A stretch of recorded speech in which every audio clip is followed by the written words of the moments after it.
성도 여러분, 안녕하십니까? 오늘 드디어 마지막 날이 되었습니다. 오늘 또 이 자리에 오신 여러분들과 또 방송으로 함께하고 계시는 모든 하나님의 백성들, 주님의 이름으로 환영합니다. 동서징안이라고 하는데 이렇게 어떻게 아름다운 목소리로만 다 모여질 수 있는 건지 하나님의 섭리가 기이하기도 하고, 아무튼 주님께 아름다운 찬양을 돌려주신 우리 가족분들에게 감사를 드립니다. 너는 내게로 돌아오라.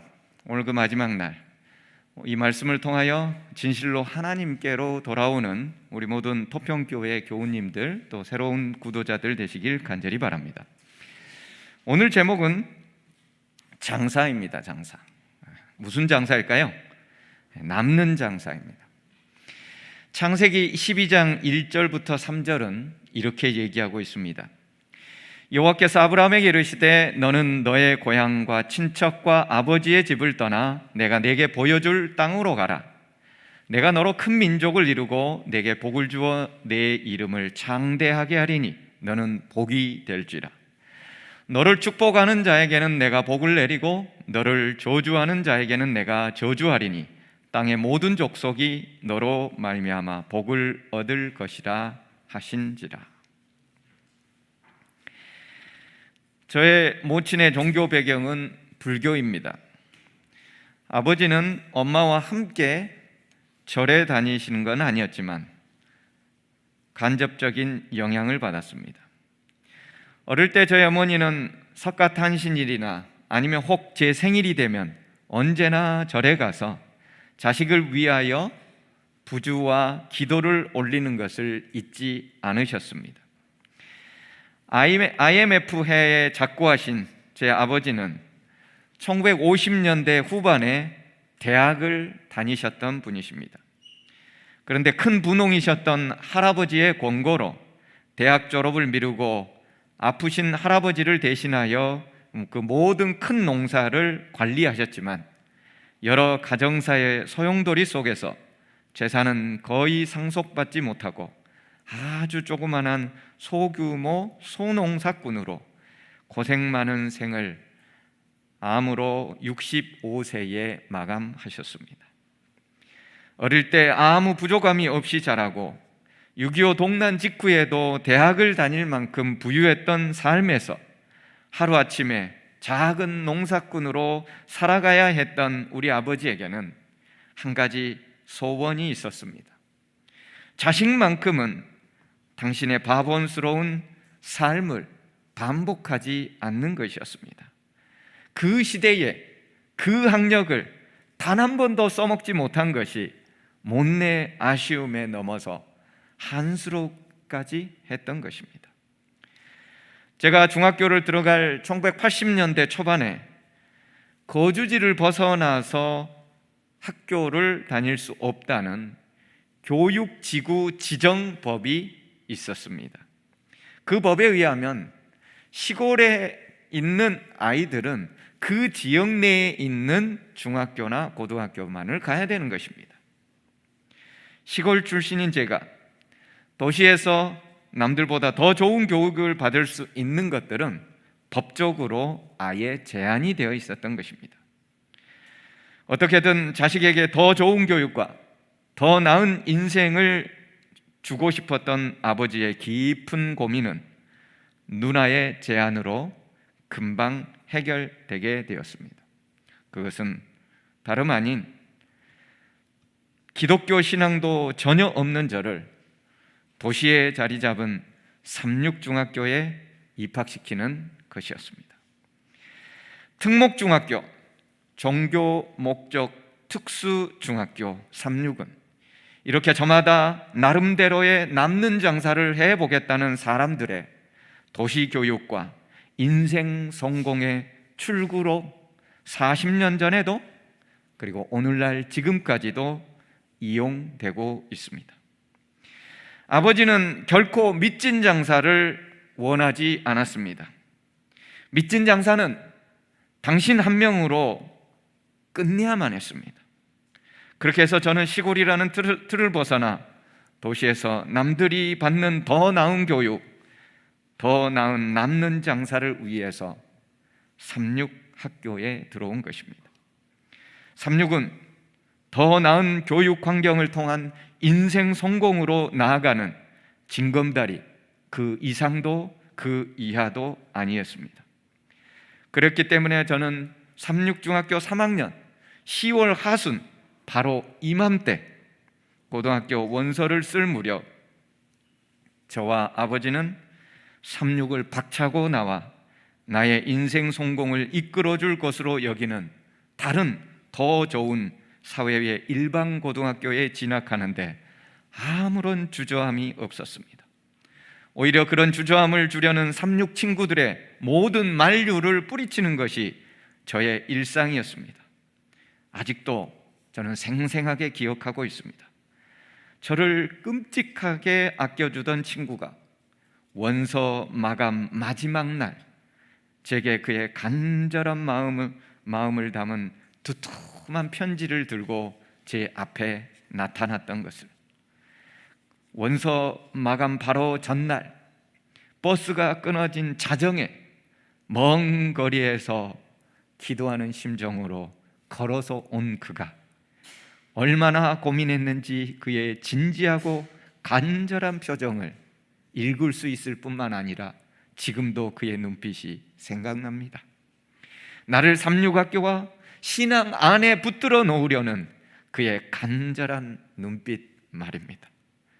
하지만 저는 친구의 편지를 읽어보지도 뜯어보지도 않은 채 책상 서랍 속 저 깊은 곳, 제 눈뿐만 아니라 그 누구의 눈에도 띄지 않는 깊은 곳에 넣어버렸습니다. 여기서 흔들리면 인생 손해보는 장사라고 그때는 생각했으니까요. 그렇게 하나님을 떠나 삼육학교를 떠나 일반 고등학교로 보무도 당당하게 진학하고야 말았습니다. 그것이 그 당시에는 인생의 최고의 남는 장사라고 생각했기 때문입니다. 오늘 우리 본문은 아브라함 잘 아는 이야기를 해주고 있습니다. 아브라함 당시 갈대아 우르 지역에 살고 있었는데 그 당시의 상황에 대해 고고학은 이렇게 알려줍니다. 메소포타미아 지역, 즉 갈대아 우르 지역은 신들이 약 4,000개가 있었다고 합니다. 각 도시마다 정한 최고의 신이 있었습니다. 그리고 대부분의 사람들은 그 최고의 신 외에도 많은 각자 개인의 신들을 섬기고 있었죠. 왜요? 그게 그들의 남는 장사였으니까요. 아브라함의 아버지 데라가 우상 숭배를 했던 존재임을 여호수아 24장 2절에서 여호수아가 모든 백성에게 이르되 이스라엘 하나님 여호와께서 이같이 말씀하시기를 옛적에 너희 조상들 곧 아브라함의 아버지 나홀의 아버지 데라가 강 저쪽에서 거주하여 다른 신들을 섬겼으나 라고 표현하고 있습니다. 아브라함의 아버지는 우상 숭배자였습니다. 그런 우상 숭배자의 자식인 아브라함을 하나님은 그의 고향에 살고 있을 때 조용히 부르신 것이었습니다.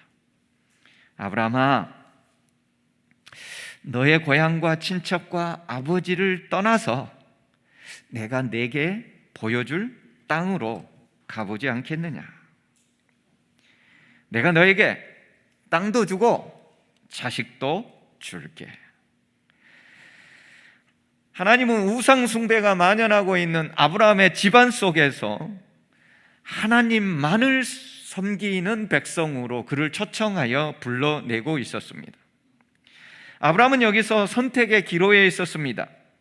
아버지가 섬기는 잡신을 버리고 하나님만을 섬길 것인지, 아니면 자신의 고향에서 과거 아버지의 삶을 답습하며 살아가든지, 또 한 가지는 자신의 부모, 친척, 고향까지 떠나야 한다는 조건을 하나님께서는 달았습니다. 여러분, 결혼 안 하고 총각이나 처녀일 때는 여행하는 것이 대단히 단순합니다. 하지만 딸린 식구가 한 명씩 생길 때마다 챙겨야 될 짐들은 왜 이리 많은지요. 저희 교회는 결혼하고서 애가 이제 2명째 연년생으로 나가지고 데리고 다니는 한 집사님 내외가 있습니다. 올 때마다 짐을 얼마나 많이 싸가지고 오는지. 처녀나 총각 때는 뭐만 가지고 오면 되는 거예요?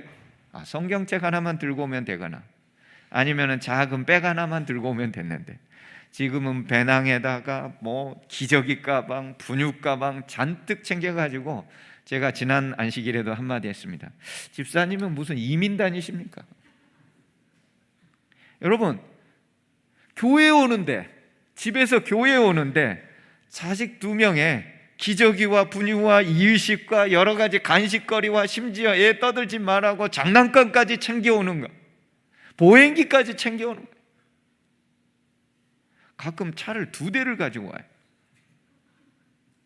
이민 오십니까? 여러분, 처녀나 총각일 때는 혼자 떠나기 쉬워요. 오늘 생각하고 바로 출발할 수 있습니다. 하지만 아브라함이 떠나는 것은 단순한 이사도, 단순한 이민도 아닙니다. 오늘 현대사회처럼 영어가 통일화된 그런 지역에서, 또 교통수단이 제대로 발달된 곳에서는 쉽고, 국가 간의 교역으로 인하여 이민 비자라든지 여러 가지 것들이 비교적 쉽게 되어 있는 데는 가기가 쉽습니다. 이스라엘을 여행할 기회가 있었습니다. 대한민국 사람은 비자 없이 여권만 있으면 다 들어갈 수 있습니다. 이집트도, 터키도, 그리고 이스라엘도. 대한민국이 얼마나 좋은 나라인지 해외 나가면 확실히 알 수가 있습니다. 아브라함은 오늘날처럼 단순하게 그렇게 갈 수 있는 것이 아니었습니다. 고고학은 당시 우루가 얼마나 잘 발달된 문명사회였음을 여러 방향으로 밝혀주고 있습니다. 아브라함이 살던 곳은 너무나도 잘 사는 동네였다는 거예요. 사법체계가 발달되어 있고, 치안이 발달되어 있고, 모든 것들이 안정적이고 평안하게 잘 되어 있는 거예요. 오늘날로 하자면 강남의 고급 아파트에 살고 있는, 60평대 아파트에 살고 있는 것을 딱 생각하면 좋은 거예요. 그런 갈대아 우르에서 하나님께서는 아브라함을 불러내신 것이었습니다. 어디로요? 여기 그 지도가 있습니다. 첫 번째, 우르에서 저 위 하란으로 갑니다. 우르에서 하란까지의 거리가 약 1000km입니다. 그리고 하란에서 가나안, 저기 있는 헤브론, 세겜, 베델 있는 가나안까지의 거리가 약 700km입니다. 아브라함은 우르에서 하란으로, 하란에서 세겜으로 1700km. 여러분, 이게 대체적인 직선의 거리예요. 과거의 길들이 이렇게 오늘날처럼 도로가 직선으로 쫙 뚫려 있는가요? 아니면 산을 돌고 물을 건너 이렇게 구불구불 되어 있나요? 예, 구불구불 되어 있으면 이것은 단순한 1700km 이상의 2000km. 여러분, 오늘날처럼 도로가 잘 뚫려 있는데도 2000km 가는 거 쉬워요, 어려워요? 만만치 않아요.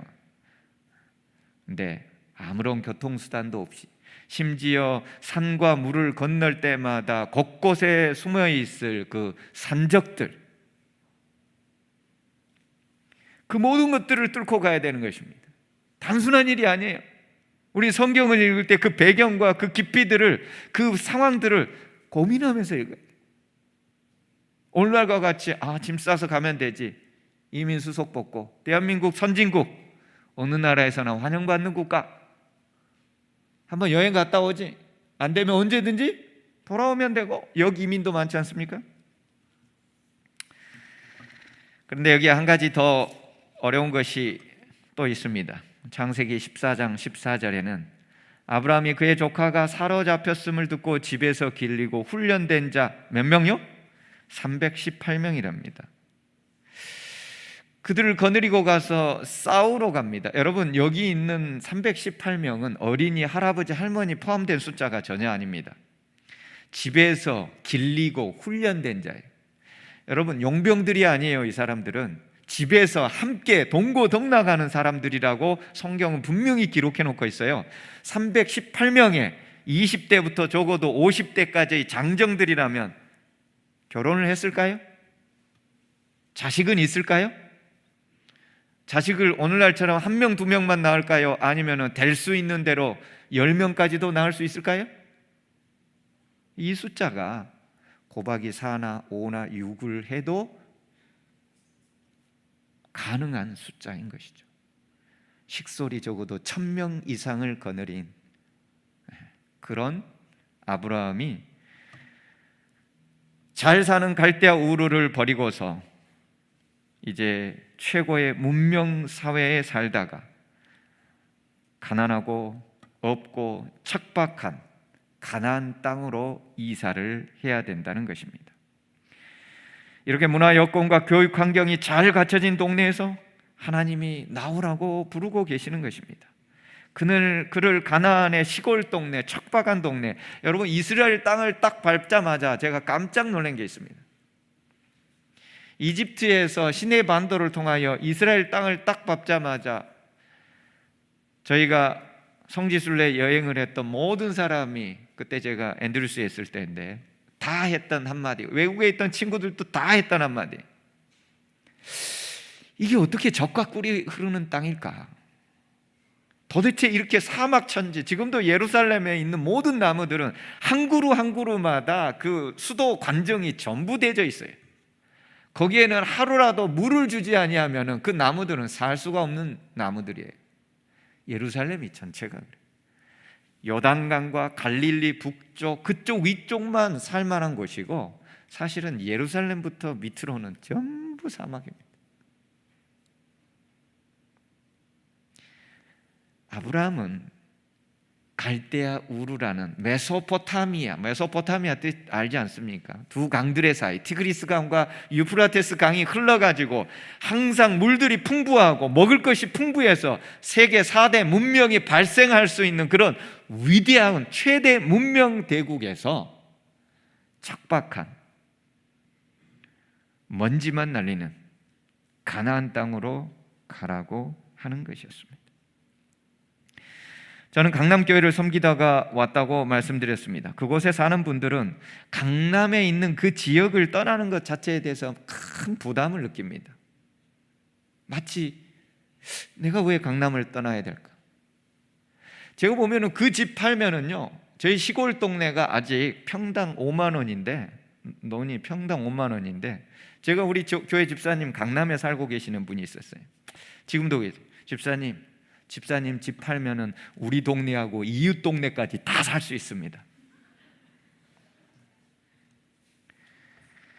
여러분 같으면은 그런 곳을 떠나가지고 저 시골의 척박한 곳, 대한민국 땅은 어디든지 농사라도 가능하지요. 물이 잘 나오지 않습니까? 그런데 그 사막, 그런 곳에 떨쳐놓는다면, 해외는 고사하고 강원도 산골로 가라게도 얼마나 난감해할 것인데, 고대 4대 문명의 발상지 메소포타미아에서 사막 한가운데로 가라니, 이건 뭐 그렇다고 가나안이 우상 숭배가 없는 곳이었나요? 아니지 않습니까? 아모리 족속과 거기에 있는 가나안 7부족이 가지고 있었던 그 신들은 여러분 갈대아 우르에 있었던 신들과 별 다를 바가 없었습니다. 주시겠다고 약속한 가나안에 아브라함이 도착했을 때 가나안은 이미 가나안 사람이라는 정착민들이 있었습니다. 아무리 좋은 강남의 아파트를 준다고 할지라도 명도가 안 돼 있으면 안 되는 거예요. 그 아파트에 깡패가 살고 있으면 여러분들 살 수 있습니까? 가나안의 아모리 족속은요 깡패 족속이에요. 나중에 출애굽할 때에 이스라엘 백성들이 가나안에 갔다가 그들 스스로 가데스 바네아에서 왜 반역이 일어나요? 그들은 네피림이 있고 거인 족속이고 철병거를 가지고 있고 우리는 거기에 비하면 뭐 같더라? 메뚜기 같더라.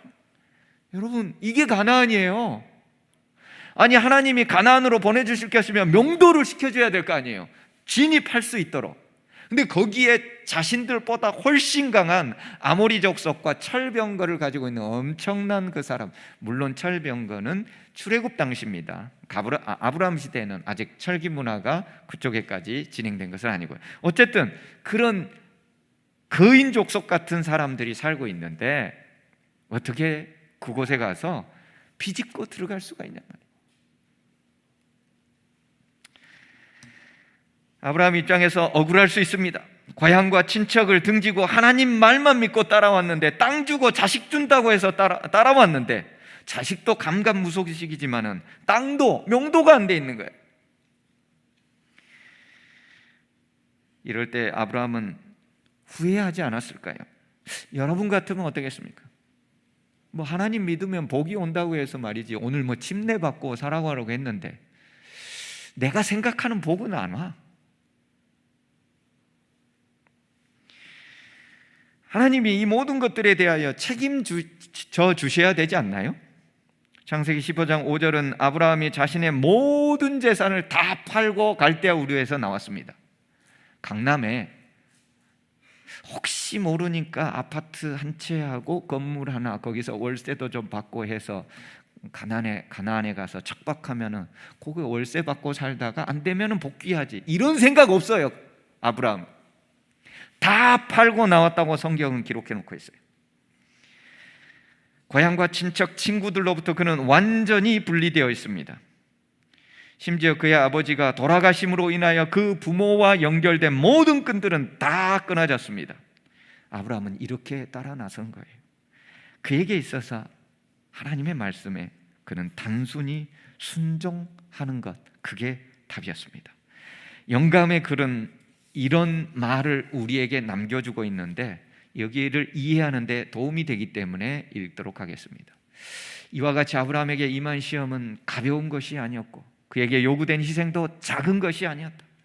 그를 조국과 친족과 고향에 붙들어매는 강한 줄이 있었다. 그러나 그는 부르심에 순종하기를 주저하지 않았다. 예수님 믿고 토평 재림교회 다니라고 한 부르심에 주저하지 않았습니다. 그는 약속의 땅에 관하여 묻지도 않았습니다. 토지가 비옥하고 기후가 건강에 적합한지, 그리고 그 지방은 유쾌한 환경을 제공하며 부를 쌓을 수 있는 기회를 줄 것인지 묻지 않았습니다. 하나님께서 말씀하심으로 그분의 종은 순종해야 하였다. 그에게 있어서, 아브라함에게 있어서 이 세상에서 가장 행복한 곳은 어디예요? 하나님께서 그로 있기를 원하시는 곳이었다. 얼마나 감동적이에요. 이 세상에서 가장 행복한 곳이 여러분들은 어디입니까? 돈 많이 주는 곳? 연봉 좀 더 높이 주는 곳? 병원도 운영하면 이왕이면은 손님도 뭐 이렇게 좀, 손님이 와도 교정이라든지 좀 돈 되는 거 좀 큰 건으로 좀 왔으면 좋겠고, 아브라함에게 있어서 세상에서 가장 행복한 곳은 하나님이 그로 하여금 있기를 원하신 장소. 여러분은 오늘 하나님께서 어디에 있기를 원하실까요? 당신의 말씀 안에, 진리 안에. 얘들아, 너희에게 고기가 있느냐? 그 고기를 온전히 소유할 수 있는 곳으로. 이렇게까지 아브라함이 순종했다면 모든 것들이 좋아야 되지 않을까요? 복들이 쏟아져 들어와야 되지 않을까요? 그런데 성경은 전혀 다른 얘기를 우리에게 들려주고 있는데요. 창세기 12장 10절에 그 땅에 기근이 들었대요. 기근이. 아니, 하나님 믿고 이렇게 따라왔는데 기근이 들면 어떻게 합니까? 그러게 빨간색은 이렇게 얘기하죠. 기근이 심하였더라. 성경에서요, 굉장히 특별히 창세기 부분은 압축적으로 기록해 놓고 있는데, 심하였다라는 이런 표현들은 우리가 상상하기 힘들 정도의 어마어마한 그런 표현들입니다. 아주 압축해. 기근 들었더라. 이 기근이라는 한마디 단어만 할지라도 굶어 죽을 지경이다 라는 표현인데, 거기에 심하다라는 표현이 들어가면은 이건 뭐 볼장 다 본 거예요. 동물들도 살 수 없고 사람도 살 수 없고 자식들도 다 죽어갈 수밖에 없는 그런 지경이 되었을 때 아브라함은 어디로 내려간 거예요? 애굽으로 내려갔어요. 자, 여기 이집트 나일 삼각주가 있습니다. 색깔이 아주 초록색이지요. 나일 삼각주는 나일강에 의하여 물이 흐르기 때문에 인공위성 사진으로 찍었을 때에 아주 녹조가 푸르고 그 다음에 곡식들이 잘 되죠. 그래서 4대 문명 발상지가 바로 나일강 유역이지 않습니까? 그래서 이집트의 피라미드나 뭐 스핑크스, 각종 뭐 투탕카멘의 황금 가면 뭐 이런 모든 것들이 이런 문명의 발상지가 될 수밖에 없는 여건 속에서 나온 거죠. 거기에 비하면 가나안 지역입니다. 여기 이스라엘 땅이고요. 여러분 보면은 색깔이 어때요? 주로 사막 기후, 사막색이에요. 사막색. 여러분 가나안 지역은 처음부터 기근이 들 수밖에 없는 지경이에요. 무슨 강수량이 풍부하고 전혀 그러지 않는 땅입니다. 기근이 들 수밖에 없는 땅인데 여러분 기근이 아주 심하게 들었대요. 아브라함이 1000명이 넘는 식솔들을 데리고서 곤란해요? 안 곤란해요? 자기만 믿고 다 따라왔는데 아브라함이 또 여기서 후회하지 않았을까요?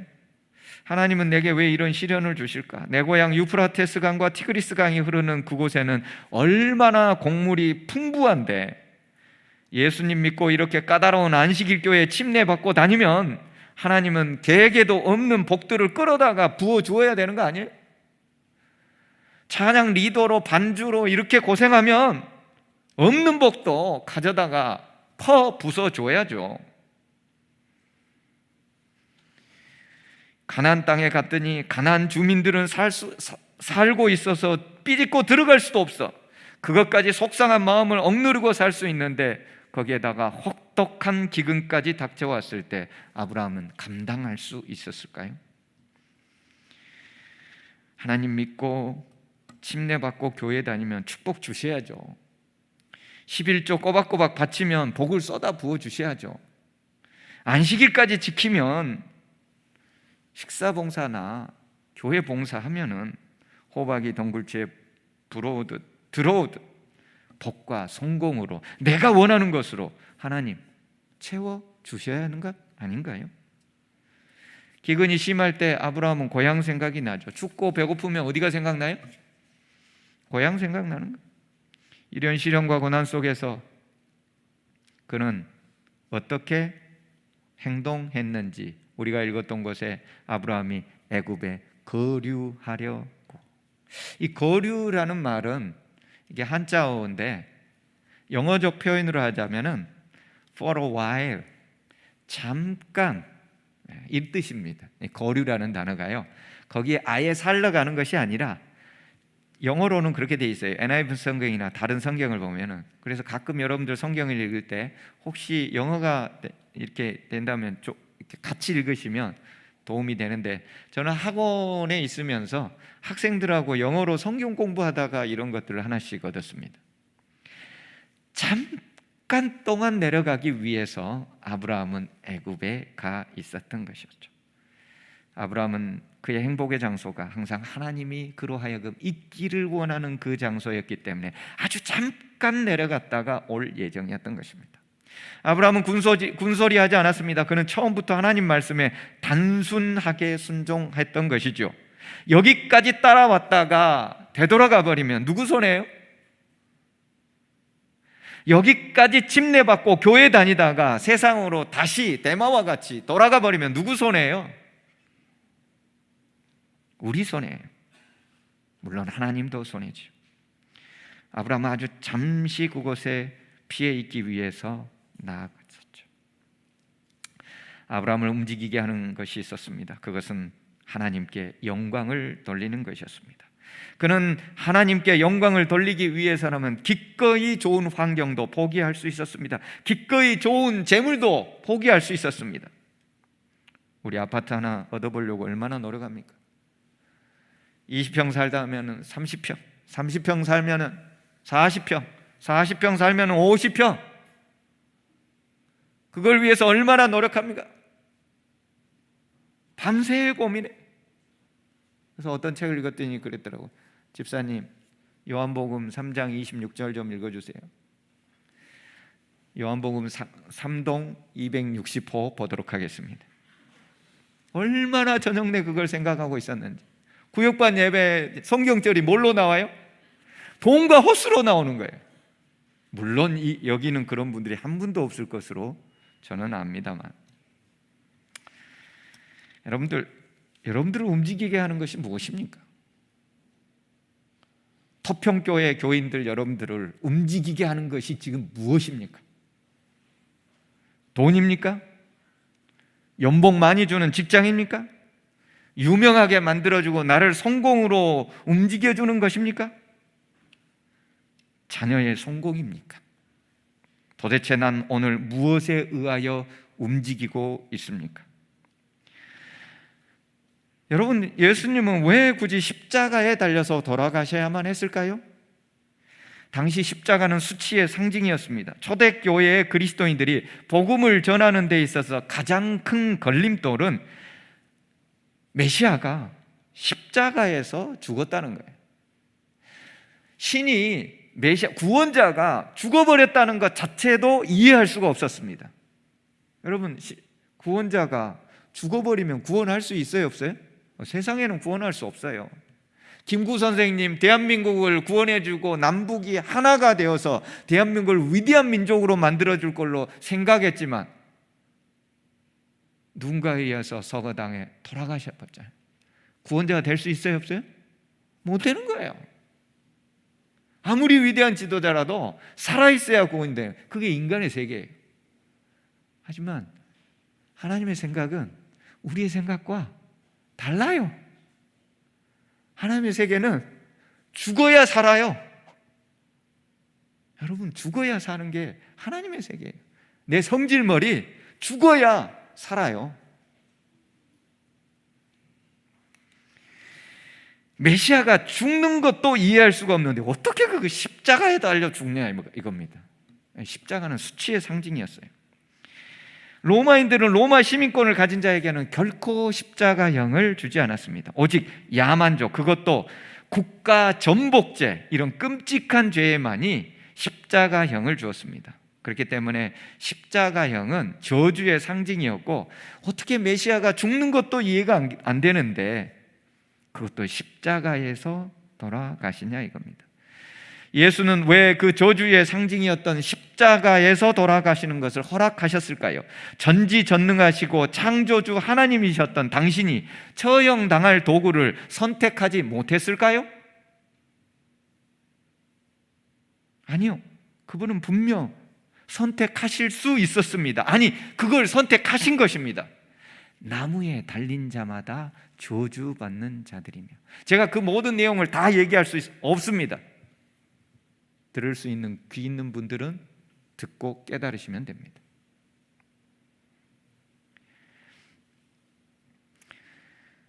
우리의 영원한 유익을 위해서라면 그분은 자신을 기꺼이 나무의 저주가 된 상태, 죄의 저주가 되어서 우리를 죄의 저주에서 구원하시기 위하여 가장 끔찍한 십자가형을 그분이 선택하신 것입니다. 예수님의 계획표에는 이렇게 저와 여러분이 분명히 들어있었습니다.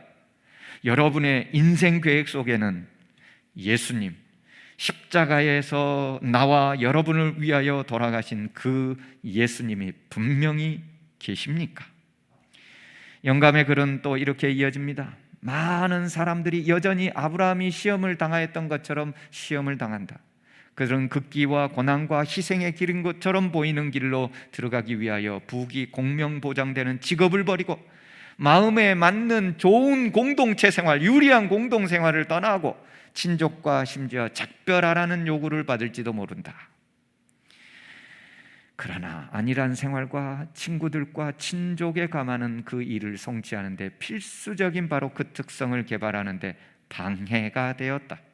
하나님께서는 당신 자신을 그들에게 계시하기 위하여 그들을 인간의 감화와 도움에서 벗어나게 해서 당신의 도움의 필요를 느끼며 하나님 당신만 의지하도록 인도하신다. 마음에 품은 계획과 친밀한 교제를 단념하고 섭리의 부르심에 응할 준비가 안 된 사람은 누구인가?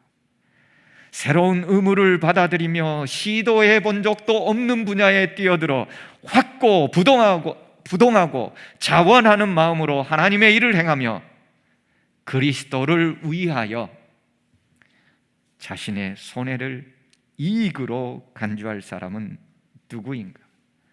저 이 말을, 아브라함에 대한 이 말을 읽는데 막 가슴이 저미는 거예요.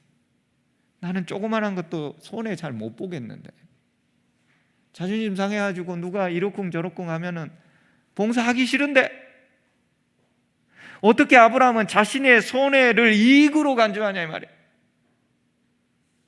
하나님 일을 열심히 봉사하다가 누군가 야단을 치거나 짜증을 내게 하거나 그러면 뭐 하는 거예요? 야, 근데 하나님 때문에 손해를 보고 있는데 이게 내게 이익이지.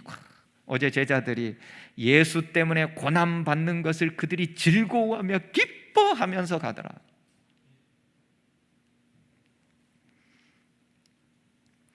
아브라함은 그렇게 헌신하고 순종한 결과가 어떻게 됐을까요? 인생 쪽박 났을까요? 자신의 손해를 이익으로 간주했던 아브라함의 인생은 쪽박 났냐 이 말이에요. 아브라함 시대 때도 그는 결코 남들에게 손가락 받는 사람이 아니었을 뿐만 아니라 전 세계 노벨상의 30%를 유대인들이 차지하고 있는데 이게 아브라함의 남는 장사예요. 전 세계 전 세계 노벨상의 30%. 실제적으로 내가 유대인이다라고 해가지고 하는 퍼센트지는 약 22, 23%랍니다. 근데 왜 대부분의 학자들이 30% 이상으로 잡느냐? 내가 유대인이다라고 드러내지 않는 사람이 꽤 많기 때문이라는 거예요. 아브라함은 남는 장사 잘했습니까? 하나님이 결코 손해보는 장사로 인도하지 않으셨던 것입니다. 우리가 한번 좀 들어봤을 그 청년 바보 의사라는 안수연이라는 사람이 있습니다. 그는 고려대 의과대학 91학번으로 입학해 군의관으로 복무하다가 33살의 나이로 세상을 떠났습니다. 그는 인턴 생활 중에도, 인턴 너무너무 힘들잖아요. 예은 찬양 예배 리더를 했고요, 한국 누가의 의사로서 봉사활동을 활발히 했고요, 영락교회 청년 3부 책임자였습니다. 청년들 한 200명 이상 되는데 책임자로 있고요, 교회에서 의료 선교의 봉사도 했고요, 심지어 프레이즈 앤 월십 칼럼니스트로까지 활약합니다. 인턴 생활 중에도. 인턴의 모토 여러분들 혹 들어보신 적 있어요? 좀 더 자자, 좀 더 졸자. 왜요? 시간이 없고, 잠잘 시간이 없고, 누울 시간이 없으니까 좀 더 자자, 좀 더 졸자. 시간만 있습니다.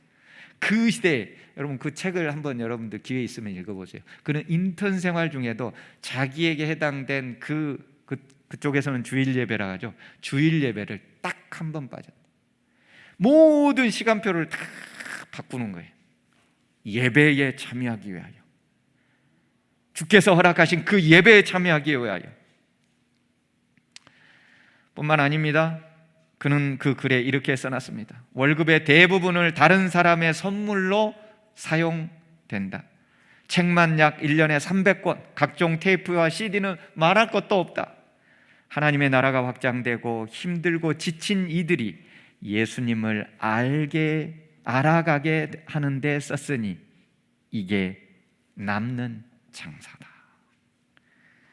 여러분, 이게 남는 장사래요. 자신의 월급을 가난하고 없는 사람들을 위해서 다 썼는데 이게 자신의 인생의 남는 장사래요. 이 청년이 33살에 장가도 못 간 채로 갑자기 요절을 했어요. 군의관으로 있는 시절에. 장례식에 1,500명이 모였습니다. 한국 현대사에 있어서 한경직 목사 이후로 기독교인에게 이렇게 많은 장례 조문객이 온 것은 이 사람이 처음입니다. 여러분, 한경직 목사는 대한민국의 위대한 원로 목사였고, 그 다음에 모든 사람들의 존경을 받고 있는 높은 회장직과 지위를 가지고 있고, 각종 세계적인 상들도 수상하는 어마어마한 사람에게 그 정도 숫자가 모였어요. 하지만 직책도 아무것도 없는 이 청년, 그동안 도와줬던 사람들이 얘기를 듣고 다 오는 거예요. 자신이 도움을 받았다고. 할머니, 할아버지, 길거리에 청소부, 노숙자 다 찾아와서 그를 추모하는 거죠. 어떤 사람은 33년밖에 살지 않았는데 100년 이상의 삶을 구가하는 사람이 있고, 어떤 사람은 100년을 살았음에도 불구하고 1년짜리도 못 되는 인생이 있어요.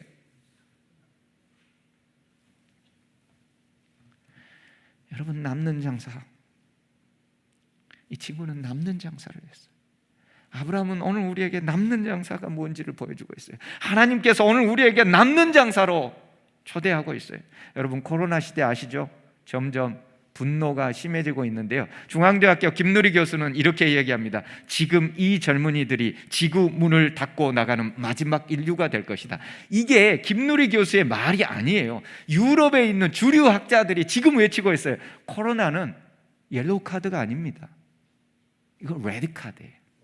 지구의 우리의 젊은 이 세대가 지구에 이제 문을 닫고 나가 끝나는 레드 카드입니다. 이게 제7일 안식일 예수 재림교회 신학자들의 얘기가 아니에요.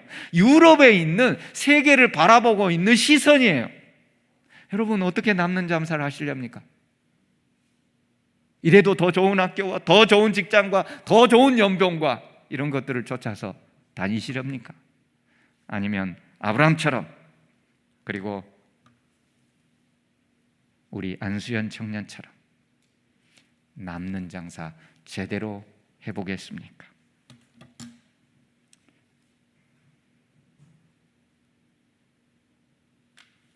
기도 없죠?